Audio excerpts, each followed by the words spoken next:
Hello everyone, welcome to Keystone life sciences.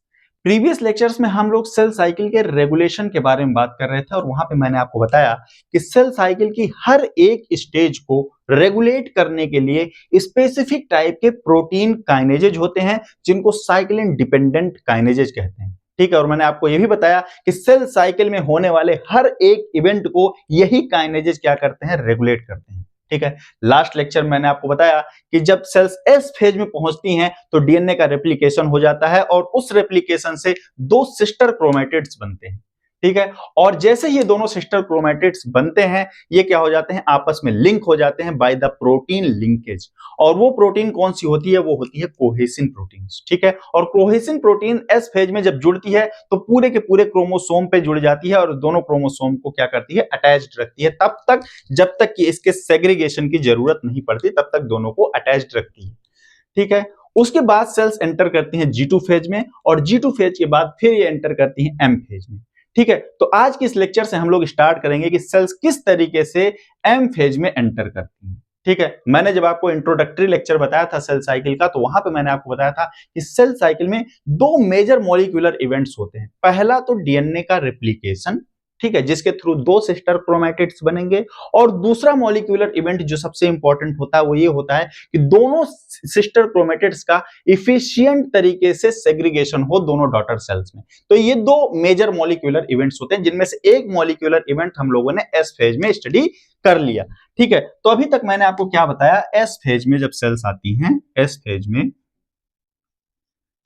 में क्या हुआ, एस फेज में होता है डीएनए का रेप्लिकेशन, डीएनए का रेप्लिकेशन। ठीक है, तो पहला मॉलिक्यूलर इवेंट हो गया डीएनए का रेप्लिकेशन जो कि एस फेज में हुआ। ठीक है, उसके बाद ये इसेंशियल हो जाता है कि ये दोनों ही जो सिस्टर क्रोमैटिड, यहां पे जब डीएनए का रेप्लिकेशन होगा तो क्या बन जाएंगे, two sister chromatids, sister chromatids बनेंगे। ठीक है, और ये भी इंश्योर किया जाएगा कि ये जो सिस्टर क्रोमैटिड्स बने हैं ये कंप्लीट बने हों। ठीक है, डीएनए का कंप्लीट रेप्लिकेशन हुआ हो, ये कंप्लीट सिस्टर क्रोमैटिड्स होंगे। ठीक है, आधे अधूरे नहीं होंगे, कंप्लीट सिस्टर क्रोमैटिड्स होंगे, ये भी ध्यान दिया जाएगा। ठीक है, ये दो चीजें यहाँ पे इंपॉर्टेंटली ध्यान दी जाती हैं कि जब डीएनए का रेप्लिकेशन हो रहा है तो डीएनए का रेप्लिकेशन पूरा हो। ठीक है, ताकि दोनों सिस्टर क्रोमैटिड जो होती हैं वो फुल्ली रेप्लिकेटेड हो। ठीक है, उसके बाद जैसे ही दोनों सिस्टर क्रोमैटिड्स बनेंगे तो अब जरूरी है कि इनका इफिशिएंट सेग्रीगेशन हो,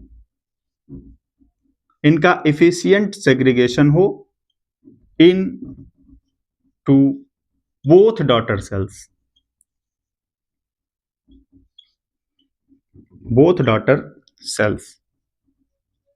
ठीक, दोनों डॉटर सेल्स में इनका इफिशिएंट तरीके से क्या हो, सेग्रीगेशन हो। ठीक है, और ये जो सेग्रीगेशन की प्रोसेस है, this process required, this process essentially required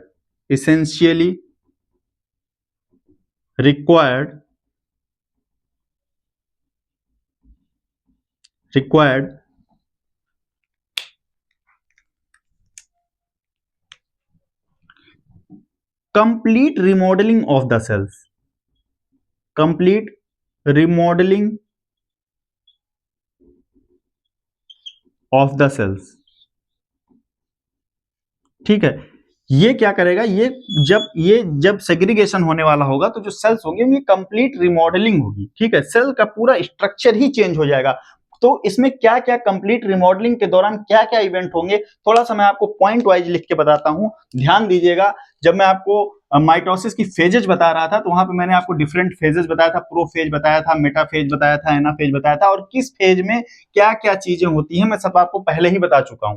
ठीक है, तो वही सारे इवेंट्स यहाँ पर होंगे। मैंने आपको बताया कि जब सेग्रीगेशन होना होगा तो वहां पे ये कुछ इसेंशियल रिमॉडलिंग होगी। मैंने आपको बताया था कि कंप्लीट रिमॉडलिंग ऑफ, मैं आपको अभी बताऊंगा कौन कौन सी रिमॉडलिंग होगी। ठीक है, the segregation of chromosome requires complete remodelling of the cells. ठीक है, यहाँ पे कंप्लीट रिमॉडलिंग की जाएगी सेल्स की। ठीक है, और इस रिमॉडलिंग के दौरान क्या क्या चीजें होंगी, ठीक है, इसको आप पॉइंट वाइज नोट कर दे। सबसे पहला काम क्या होगा, न्यूक्लियर मेम्ब्रेन, न्यूक्लियर मेम्ब्रेन या कहें कि न्यूक्लियर इनवेलप, इनवेलप डिसअपियर या डिसअसेंबल्ड, डिसअसेंबल्ड, ठीक है, न्यूक्लियर इनवेलप डिसअसेंबल हो जाएगी। दूसरा, chromosomes,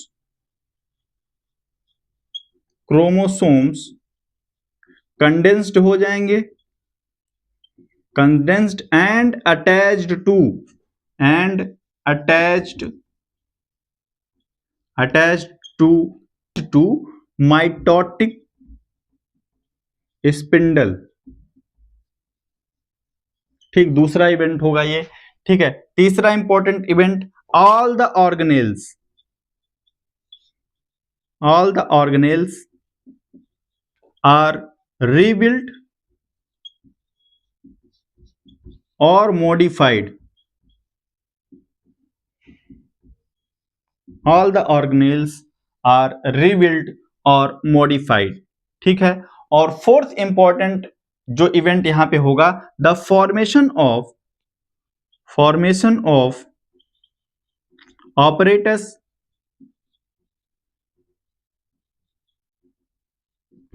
that facilitate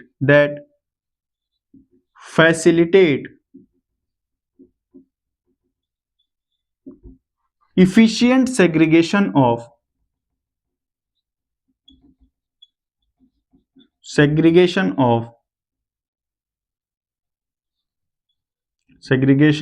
of sister chromatids, sister chromatids।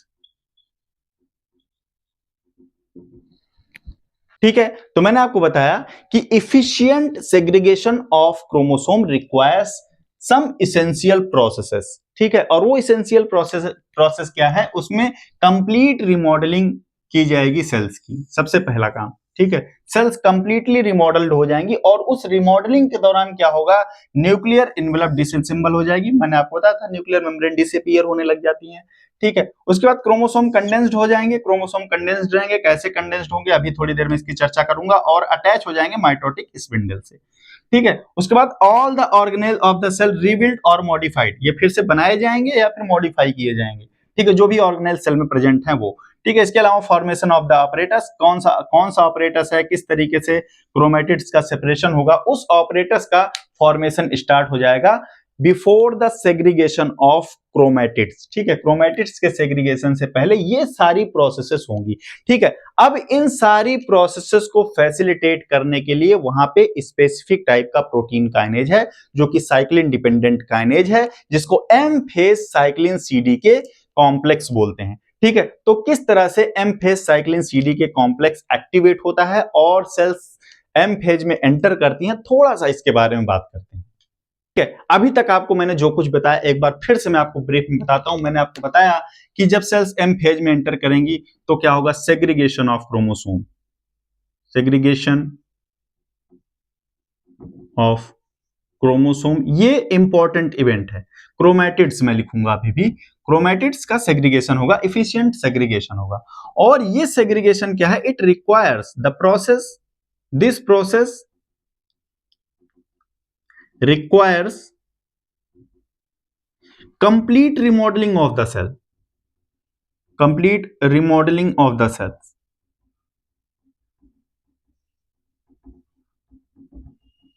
ठीक है, और इस कंप्लीट रिमॉडलिंग के दौरान क्या क्या होता है, अभी थोड़ी देर पहले मैंने आपको बताया। ठीक है, all these events triggered bye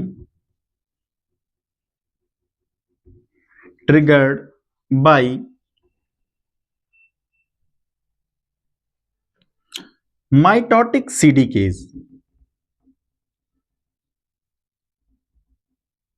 ठीक, माइटोटिक सीडीकेज इन पूरी प्रोसेसेस को क्या करेंगे, ट्रिगर्ड करेंगे। कौन ट्रिगर करेगा? माइटोटिक सीडीकेज। अब तक मैंने आपको जो भी प्रोसेस बताई उन सारी प्रोसेस को शुरू करने का या उनको मीडिएट करने का या उनको रेगुलेट करने का काम कौन करेगा? माइटोटिक सीडीकेज करेंगे। ठीक है, और माइटोटिक सीडीकेज एक्टिवेट कब होंगे? Mitotic सीडीकेज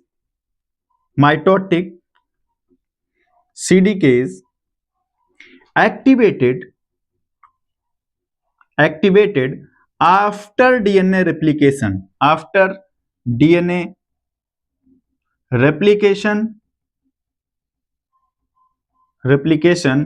during G2 phase of the cell cycle. G2 phase of the cell cycle.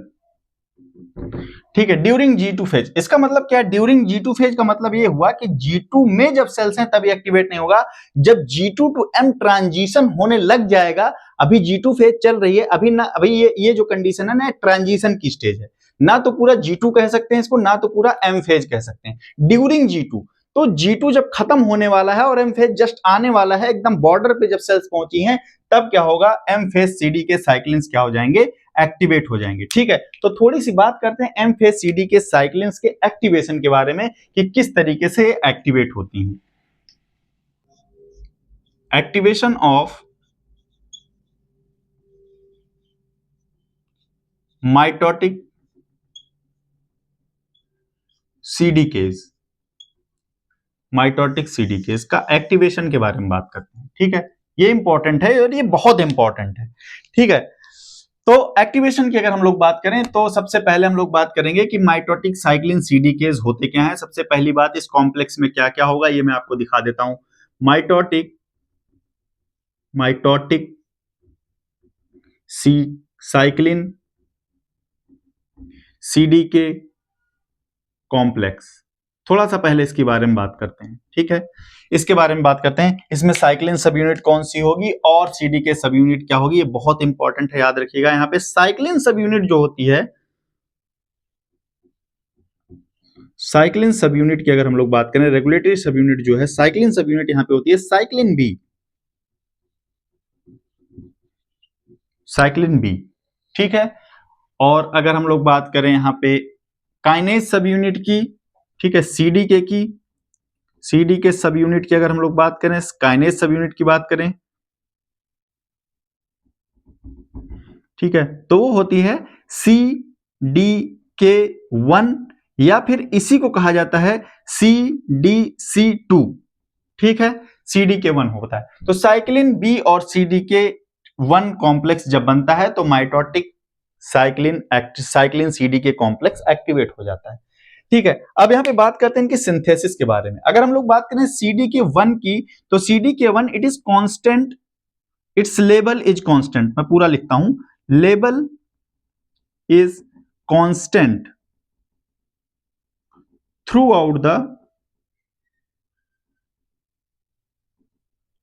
The cell cycle.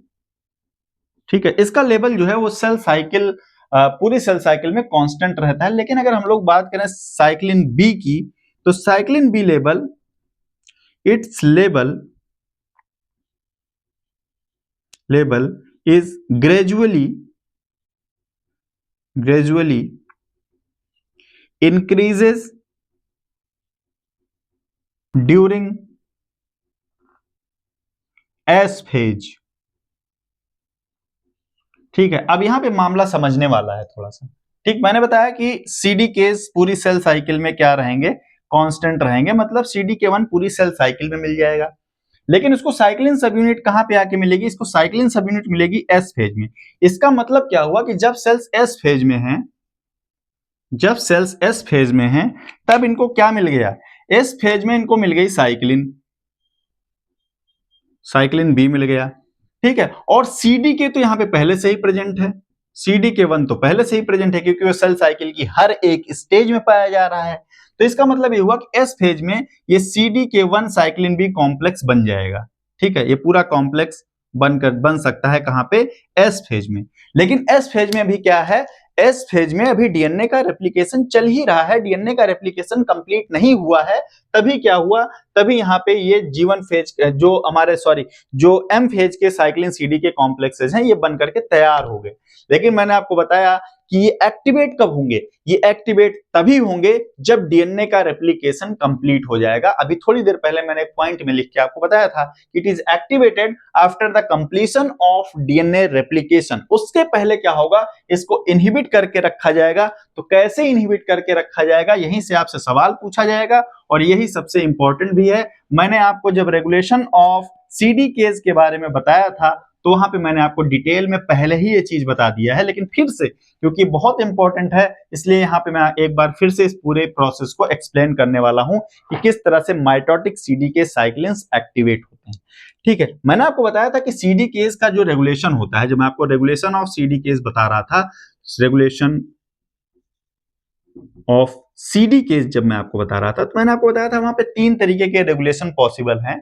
ठीक है, इनकी एक्टिविटी को 3 तरीके से रेगुलेट किया जा सकता है। उनमें से मैंने एक आपको बताया था रेगुलेशन बाय कोवैलेंट मॉडिफिकेशन।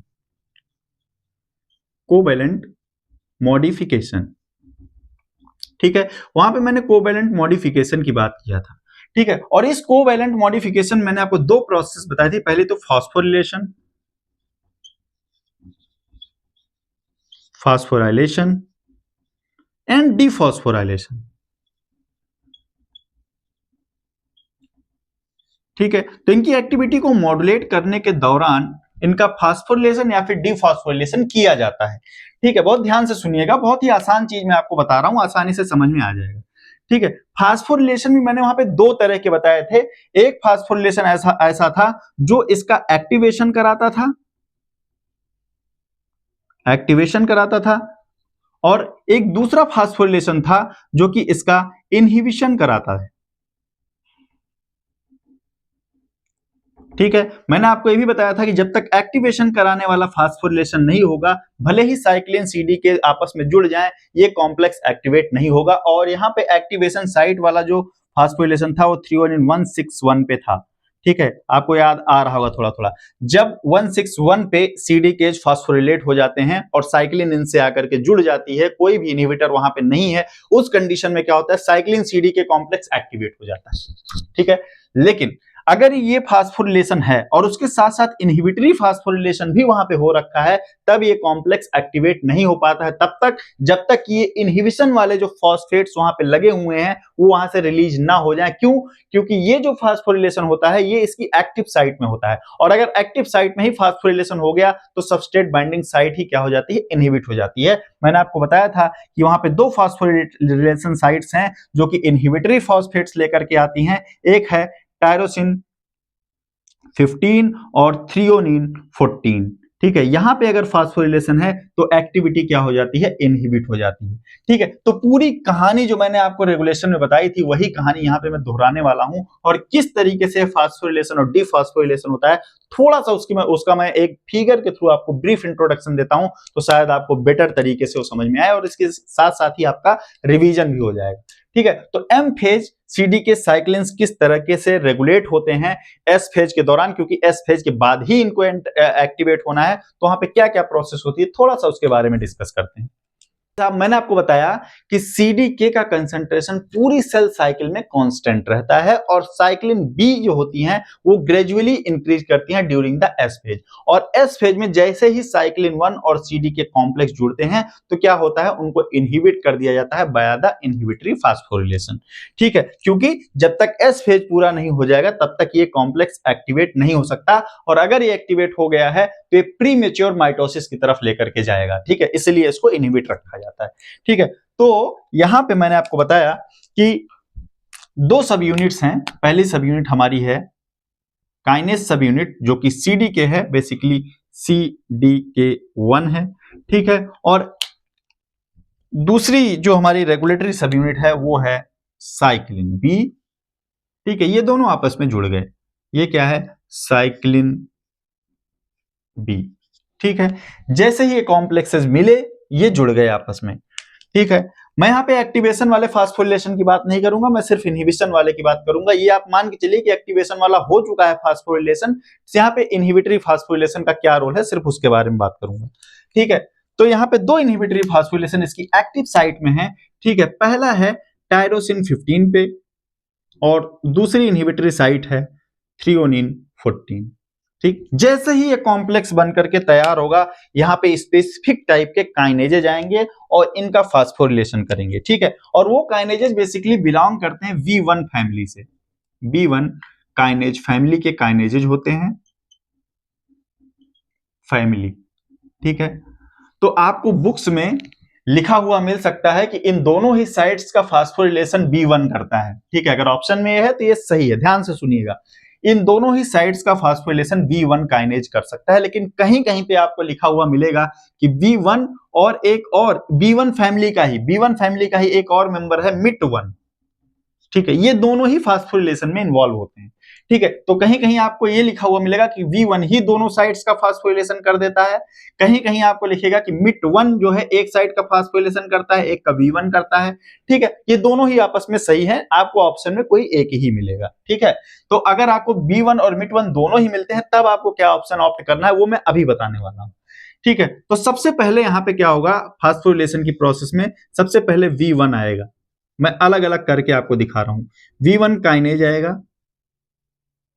ठीक है, और कहीं कहीं पे आपको ये लिखा हुआ मिल सकता है कि B1 ही दोनों साइड्स पे फास्फोरिलेशन कर रहा है, लेकिन मैं यहाँ पे आपको अलग अलग दिखा रहा हूं। B1 आएगा और V1 क्या करेगा, ये फास्फोरिलेशन करेगा किसका, इनहिबिटरी साइड पे।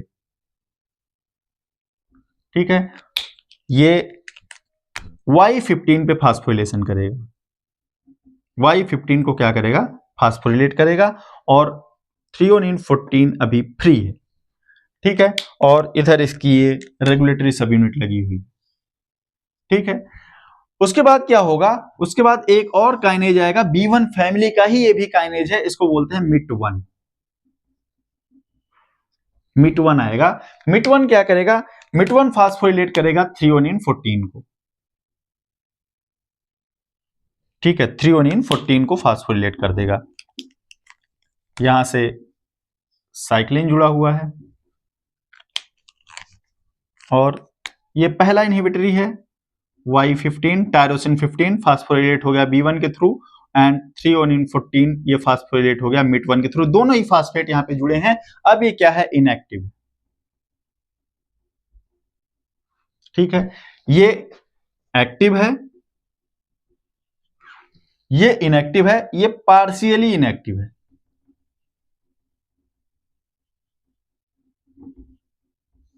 क्योंकि यहाँ पे एक ही फास्फेट जुड़ा हुआ है। ठीक है, तो ये तीन कंडीशंस हैं। अब ये इनएक्टिव है, जैसे ही डीएनए का रेप्लिकेशन पूरा होगा, सेल्स को एम फेज में एंटर करना होगा, तो वहां पे एक डुअल स्पेसिफिसिटी फॉस्फेटेज एक्टिवेट होता है। ठीक है, डुअल स्पेसिफिसिटी फॉस्फेटेज एक्टिवेट होता है, जिसको कहा जाता है CDC25 फैमिली का CDC25C फॉस्फेटेज एक्टिवेट होता है। CDC25C फॉस्फेटेज एक्टिवेट होता है, और ये क्या करता है, वो इन दोनों ही फॉस्फेट्स को स्ट्रिप कर देता है। जैसे ये फॉस्फेट्स स्ट्रिप होते हैं, ये वापस एक्टिव स्टेट में आ जाता है। ठीक है, क्या करता है, दोनों ही फॉस्फेट्स को निकाल देता है। ठीक है, दोनों ही फॉस्फेट्स क्या होंगे, यहां से निकल जाएंगे। ठीक है, दोनों ही फॉस्फेट जैसे निकलेंगे, ये अपने एक्टिवेटेड स्टेज में आ जाएगा। कब आ जाएगा, जब सेल्स माइटोसिस में एंटर करने वाली हैं तब। उससे पहले ये फॉस्फेट्स यहाँ पे जुड़े रहेंगे और इसको इनहिबिट रखेंगे। ठीक है, इंपॉर्टेंट पॉइंट्स हैं यहाँ पे जो B1 और CDC25 के बारे में आपको पता होना चाहिए, तो वो पॉइंट्स आप नोट कर लीजिएगा। Vertebrates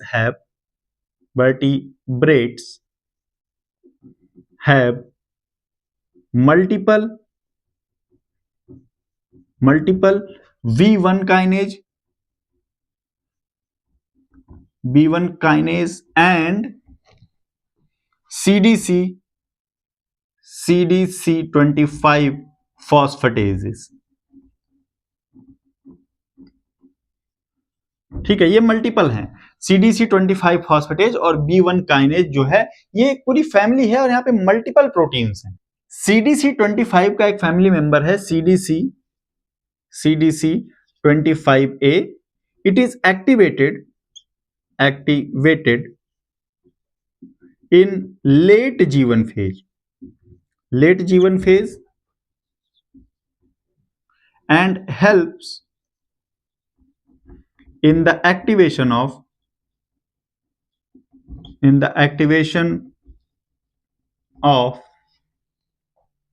G1 to S phase CDKs and S phase CDKs। ठीक है, उसके अलावा दूसरा जो मेंबर है जिसकी चर्चा अभी अभी हम लोगों ने की, सेकंड मेंबर कौन सा है, CDC25C, activated during G2 and activates M phase CDKs। ठीक है, तो ये आप याद रखिए, CDC25C कहां पे काम करेगा, लेट G2 में काम करेगा और एक्टिवेट करेगा M phase CDKs को, और CDC25A ये एक्टिवेट होता है लेट G1 फेज में और एक्टिवेट करता है G1 to S cyclin CDK complex को और S phase cyclin CDK complex को। ठीक है, तो ये दोनों एंजाइम्स इंपॉर्टेंट हैं और इनकी इंपॉर्टेंस कहां कहां पे है और किस तरीके से काम करते हैं, और अगर इनमें म्यूटेशन हो जाए तो क्या होगा, अभी थोड़ी देर में इसके बारे में बात करता हूं। तो किस तरह से एक्टिवेशन होता है माइटोटिक सीडीकेज का, हम लोगों ने इसके बारे में बात किया, थोड़ा सा इसके बारे में हम लोग और बात करते हैं। ये जो एक्टिवेशन है माइटोटिक सीडीकेज का, it is the consequence of, अभी आपको मैंने बना के दिखाया, कॉन्सिक्वेंस ऑफ, ठीक है, दो कॉन्सिक्वेंसेज यहां पे होंगे। ठीक है, पहला तो rapid inactivation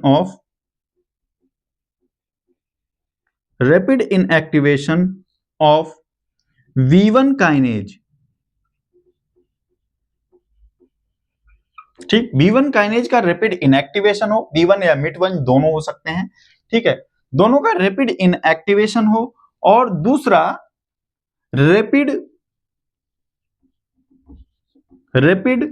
activation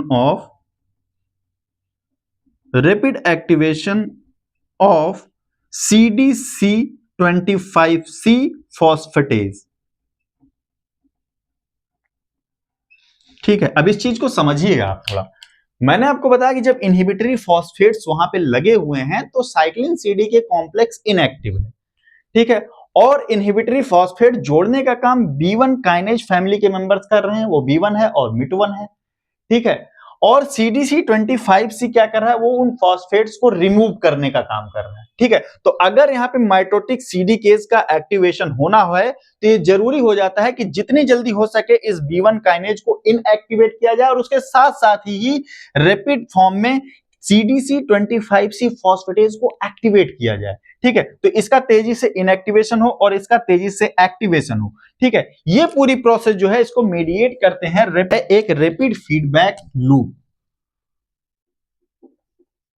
rapid feedback loop, और ये लूप क्रिएट कौन करता है, ये रैपिड फीडबैक लूप क्रिएट कौन करता है, जब ये माइटोटिक साइक्लिन्स एक्टिवेट हो जाती हैं तब माइटोटिक साइक्लिन CDK एक्टिवेट हो जाता है। ठीक है, तो ये क्या करता है, ये बहुत तेजी से B1 का फास्फोरिलेशन करेगा और इसको इनएक्टिवेट करेगा, B1 को फास्फोरिलेट करेगा और इनएक्टिवेट करेगा, और उसके साथ साथ ही ये क्या करेगा, ये CDC25C को भी फास्फोरिलेट करेगा और इस फास्फोरिलेशन से क्या होगा, एक्टिवेट होगा। ठीक है, तो ये रैपिड एक्टिवेशन और रिपीट इनएक्टिवेशन का जो ये काम चल रहा है, इसको कौन, खुद ही माइटोटिक साइक्लिन्स खुद ही मीडिएट कर रहे हैं। ठीक है, एक बार माइटोटिक साइक्लिन जैसे ही एक्टिवेट होते हैं, थोड़ा सा जैसे ही एक्टिवेट हुए, वो क्या करेंगे, अपने आप को इनहिबिट करने वाली जो चीजें हैं उनको इनएक्टिवेट कर देंगे और अपने आप को एक्टिवेट कराने वाली जो चीजें हैं उनको एक्टिवेट कर देंगे।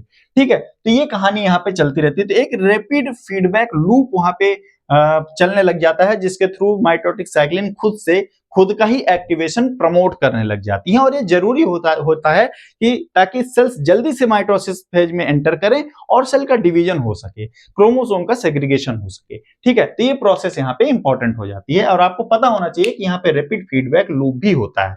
ठीक है, कहानी रही माइटोटिक सीडीकेज के एक्टिवेशन की। इसके अलावा कुछ और इंपॉर्टेंट पॉइंट जो आपको पता होना चाहिए। सबसे पहली चीज,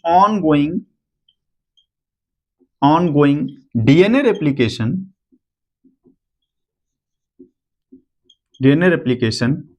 inhibits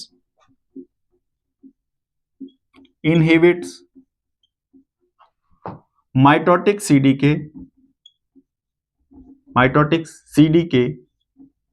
एक्टिवेशन।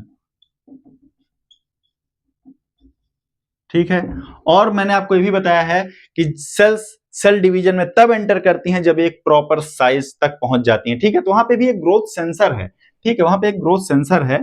ठीक, और उसको बोलते हैं CDR2। CDR2 is the inhibitor of B1। CDR2 inhibits B1 kinase when cells reaches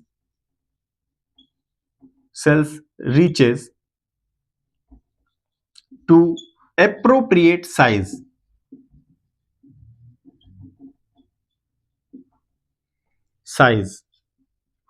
और जैसे ही माइटोटिक साइक्लिन्स एक्टिवेट होती हैं तो क्या करती हैं, जैसे ही माइटोटिक साइक्लिन्स एक्टिवेट होती हैं, activated mitotic cyclins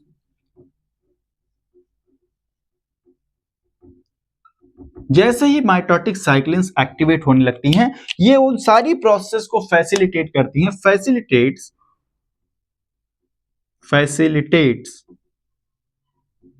facilitates all the processes, all the events required for chromosome segregation।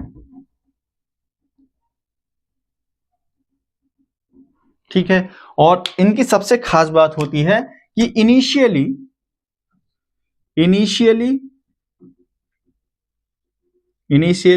Mitotic CDKs associate with centrosomes and promotes its maturation। इसके मैच्योरेशन को प्रमोट करते हैं। उसके बाद then it enters into the nucleus. उसके बाद ये nucleus में एंटर कर जाता है और न्यूक्लियस में एंटर करने के बाद ये क्या, न्यूक्लियर इनवेलप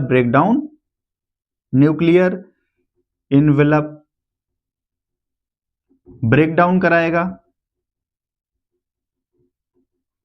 ठीक है, सेकेंड, क्रोमोसोम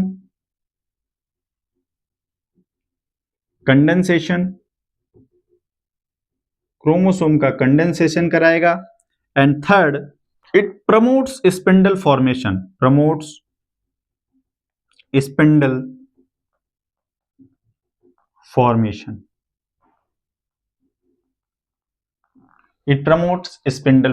ठीक है, तो तीन ये मेजर इवेंट्स हैं जो कि माइटोटिक फेज को इनिशिएट कराते हैं। ठीक है, इनिशिएशन में ये तीनों फेजेस, इन तीनों इवेंट्स का बहुत इंपॉर्टेंट रोल है। तो जैसे ही माइटोटिक सीडीकेज न्यूक्लियस में एंटर करेंगे, इन प्रोसेस को प्रमोट करेंगे। ठीक है, तो इन प्रोसेस को हम 1 बाय 1 करके स्टडी करेंगे। नेक्स्ट लेक्चर में जब हम लोग मिलेंगे तो हम लोग न्यूक्लियर इनवेलप ब्रेकडाउन के बारे में बात करेंगे। ठीक है, अभी थोड़ी सी यहाँ पे हम लोग बात कर लेते हैं। मैंने आपको बताया था कुछ म्यूटेंट एनालिसिस भी मैं आपको बताऊंगा, जहां से आपके एग्जाम में क्वेश्चंस पूछे जा सकते हैं। थोड़ी सी चर्चा उसके बारे में कर लेते हैं। ठीक है, मैंने आपको माइटोटिक सीडीके साइक्लिन्स के एक्टिवेशन के बारे में बताया। ठीक है, अगर ये साइक्लिन्स टाइम से पहले एक्टिवेट हो जाएं, ठीक है, तो प्री मेच्योर माइटोसिस शुरू हो सकती है। और अगर ये साइक्लिन्स एक्टिवेट ही ना हो तो फिर सेल्स G2 फेज में अरेस्ट हो जाएगी। ठीक है, तो वो कौन कौन से म्यूटेशंस हैं जिनके थ्रू ये सारी प्रोसेस हो सकती हैं, सेल्स माइटोटिक फेज में एंटर ही ना करे या फिर जल्दी एंटर कर जाए। ठीक है, थोड़ा सा इसके बारे में हम लोग चर्चा करते हैं। ठीक है, तो पूरी की पूरी कहानी टिकी हुई है एक्टिवेशन ऑफ माइटोटिक सीडीकेज पे। ठीक है, और इनके एक्टिवेशन के लिए मैंने आपको बताया कि वहां पे कुछ इंपॉर्टेंट काइनेजेज हैं, जैसे कि V1 काइनेज है, V1 काइनेज है। ठीक है, और इसके अलावा इस B1 काइनेज द्वारा जोड़ा गया जो फॉस्फेट है उसको रिमूव करने के लिए वहां पे CDC25C फॉस्फेटेज है। ठीक है, इन दोनों ही जीन्स में अगर म्यूटेशन होता है तो ये प्रॉब्लम है। ठीक है, इन दोनों ही जीन्स में अगर म्यूटेशन होता है तो ये माइटोटिक फेज को अफेक्ट करेगा। ठीक है, तो कौन सा म्यूटेशन किस तरीके से अफेक्ट करेगा, यहां से क्वेश्चन आपसे पूछा जा सकता है। ठीक है, तो सबसे पहले हम लोग बात करते हैं कि अगर B1 काइनेज है उसमें म्यूटेशन हो गया है तो एक सेल है, सपोज एक सेल है जिसमें B1 काइनेज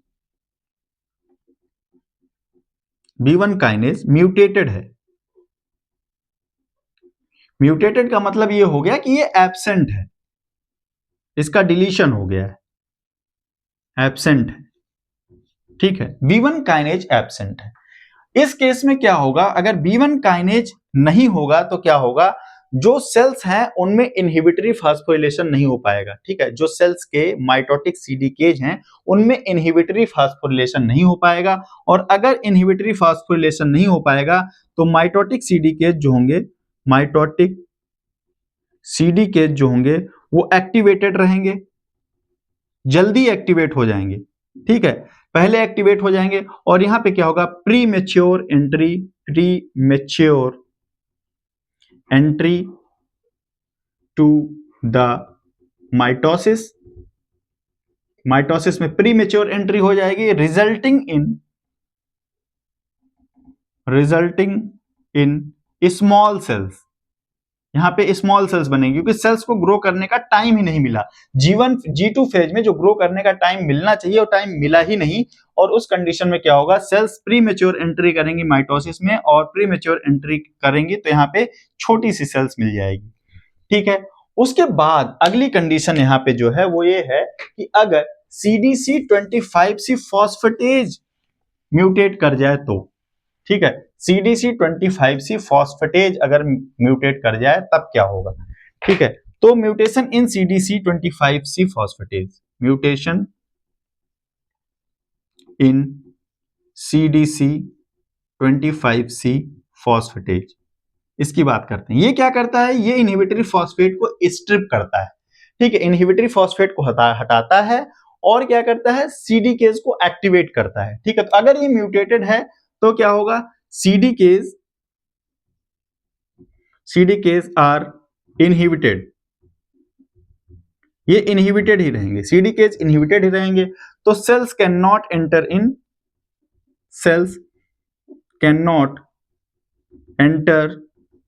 इन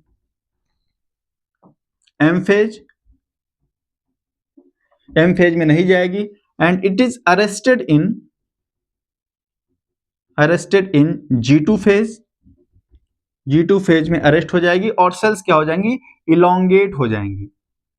इलोंगेटेड सेल्स हो जाएंगी, क्योंकि वो सिर्फ ग्रो कर रही, डिवाइड कर ही नहीं पा रही। ठीक है, सपोज दैट ये सेल है, ठीक है, और इस सेल का क्या है, इसमें CDC25C क्या है, CDC25C म्यूटेटेड है।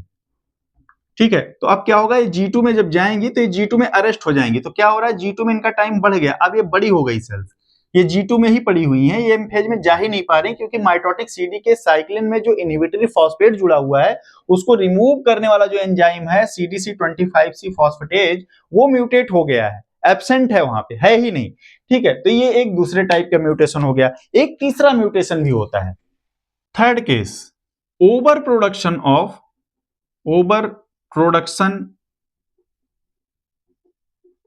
Of B1। ठीक है, B1 ओवर प्रोड्यूस हो रहा है, अगर ओवर प्रोडक्शन हो रहा है B1 का, तब भी क्या होगा, तब भी सेल्स जो होगी वो इलोंगेट हो जाएंगी, इलोंगेटेड सेल्स बनेंगी, इलोंगेटेड सेल्स होंगी, और ये माइटोसिस में बहुत लेट एंटर करेंगी। क्यों, क्योंकि जैसे ही CDC25C वहां से रिमूव कर रहा होगा फॉस्फेट, हो सकता है माइटोसिस में जाने से पहले ही B1 क्योंकि ओवर प्रोड्यूस्ड है, ये फिर से जाकर के फास्फोरिलेट कर दे रहा होगा CDK को, ठीक है, इसलिए इलोंगेटेड सेल्स बनेगी। कंडीशन की बात करते हैं, ठीक है, ये तो बात रही काइनेजेज और फास्फेटेजेज में जो म्यूटेशन होते हैं उनके बारे में। लेकिन अगर CDK में म्यूटेशन हो गया तो CDK में म्यूटेशन हुआ, CDK में क्या हुआ, CDK में म्यूटेशन हुआ और इस म्यूटेशन के दौरान क्या हुआ, 15 नंबर पे जो टायरोसिन प्रेजेंट है इट इज रिप्लेस्ड बाय, ये रिप्लेस हो गया, सब्स्टिट्यूशन म्यूटेशन हुआ, replaced by phenyl alanine. 15 number पे टायरोसिन की जगह पे अगर फेनाइल एलानिन आ गया तो क्या होगा, ठीक है, ये सब्स्टिट्यूशन हो सकता है, क्यों, क्योंकि इन दोनों का स्ट्रक्चर जो है वो सेम है, ठीक है। तो यहां पे अगर फेनाइल एलानिन आ गया, टायरोसिन हट गया, तो फेनाइल एलानिन जो होता है इसको जो है V1 फास्फोरिलेट नहीं कर पाता है, B1 फास्फोरिलेट इसको नहीं कर पाता है, ठीक है। तो अगर इसको V1 फास्फोरिलेट नहीं कर पाएगा तो इसका मतलब ये हुआ कि अब CDK जो है वो एक्टिवेटेड रहेंगे, ठीक है। इस कंडीशन में क्या होगा, CDK जो है वो एक्टिवेटेड रहेंगे और इस कंडीशन में क्या होगा, premature entry to mitosis, premature entry to mitosis, mitosis में प्रीमेच्योर एंट्री यहां पे भी हो जाएगी, ठीक है। तो मैंने यहां पे कुछ 4 तरह के आपको म्यूटेशंस बताए जो कि माइटोटिक CDK साइक्लिन्स की एक्टिविटी को अफेक्ट करेंगे। पहला तो B1 काइनेज वहां पे नहीं है, अगर B1 काइनेज नहीं है तो इनहिबिटरी फास्फोरिलेशन नहीं हो पाएगा, सेल्स अर्ली माइटोसिस में एंटर कर जाएंगी, प्रीमेच्योरली माइटोसिस में एंटर कर जाएंगी और छोटी छोटी सेल्स बनेंगी, ठीक है। और ये सेल्स वाइबल नहीं होंगी क्योंकि सेल्स एक प्रॉपर साइज में होती हैं तभी वाइबल सेल्स होती हैं, ठीक है। छोटी सेल्स बन गई या बहुत बड़ी सेल्स बन गई तब इनकी वाइबिलिटी थोड़ी सी डाउटफुल हो जाती है, ठीक है। दूसरा मैंने आपको म्यूटेशन बताया कि अगर म्यूटेशन CDC25C में है, ठीक है, जो कि फॉस्फेट इनहिबिटरी फॉस्फेट को रिमूव करता है, ठीक है, तो अगर CDC25C एब्सेंट हो जाएगा तो इनहिबिटरी फॉस्फेट्स रिमूव नहीं हो पाएंगे, उस कंडीशन में क्या होगा, सेल्स G2 में अरेस्ट हो जाएंगी और एक इलोंगेटेड सेल आपको मिल जाएगी, ठीक है।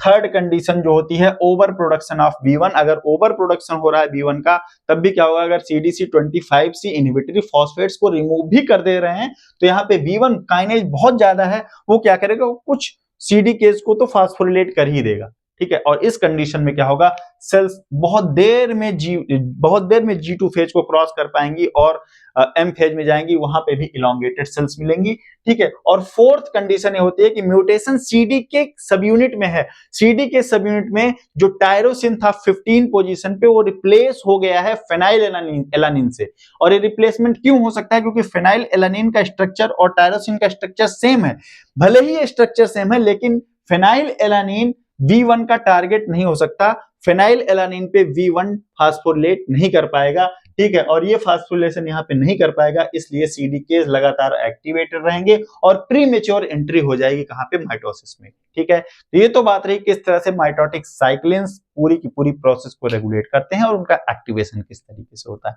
ठीक है। तो इस लेक्चर को हम लोग यहीं पे फिनिश करेंगे। नेक्स्ट लेक्चर में जब हम लोग मिलेंगे तो मैं वो सारी प्रोसेस जो मैंने आपको बताया था, न्यूक्लियर एनवेलप का ब्रेकडाउन, क्रोमोसोम का कंडेंसेशन और फॉर्मेशन ऑफ स्पिंडल माइक्रोट्यूब्यूल्स, इसके बारे में हम लोग डिस्कस करेंगे, ठीक है। तो इस लेक्चर को यहीं पे फिनिश करते हैं, मिलते हैं नेक्स्ट लेक्चर में। Thank you for watching.